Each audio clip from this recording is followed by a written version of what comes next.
আজকে রান্না হয়েছে সর্ষে পোস্ত দিয়ে নোটে শাক। এর জন্য আমাদের অবশ্যই লাগবে নোটে শাক। নোটে শাকের কচি পাতাগুলোকে ছাড়িয়ে নেওয়া হচ্ছে।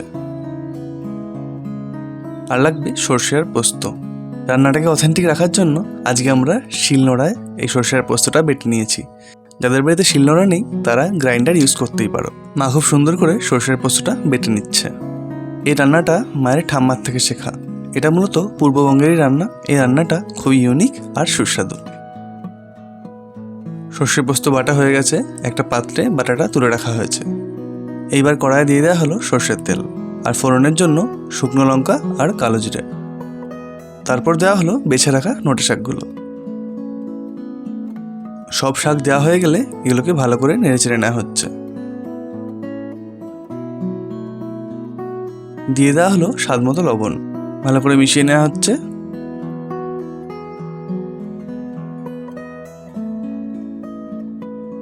একটু নেড়েচেড়ে দিয়ে দেওয়া হলো সামান্য হলুদটাও ভালো করে মিশিয়ে দেওয়া হলো। পূর্ববঙ্গের এরকম অনেক ইউনিক রান্নাই কিন্তু আজকাল হারিয়ে যাচ্ছে, তাই তোমাদের সঙ্গে এই রান্নাটা শেয়ার করলাম। তোমরা অবশ্যই ট্রাই করো। এরপরে সর্ষে পোস্ত বাটাটা দিয়ে দেওয়া হলো কড়াইয়ে। ভালো করে মিশিয়ে নিতে হবে।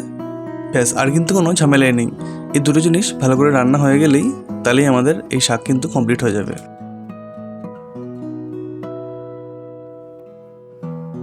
আমাদের শাক রান্না কমপ্লিট। এবার আমরা একটা পাত্রে সার্ভ করে নিচ্ছি। খুবই সুন্দর হয়েছে আর খেতেও খুবই টেস্টি। কেমন লাগলো তোমাদের আজকের ভিডিও অবশ্যই জানিও। আর এরকম ইউনিক রান্না পেতে আমাদের অবশ্যই মেসেজ করো। ভিডিওটি ভালো লাগলে অবশ্যই লাইক, কমেন্ট আর শেয়ার করবে। আর আমাদের চ্যানেলটিকে সাবস্ক্রাইব করতে ভুলো না। আগামী সমস্ত নোটিফিকেশন পেতে পাশে থাকা বেল বাটনটিও প্রেস করে দিও। Thank you.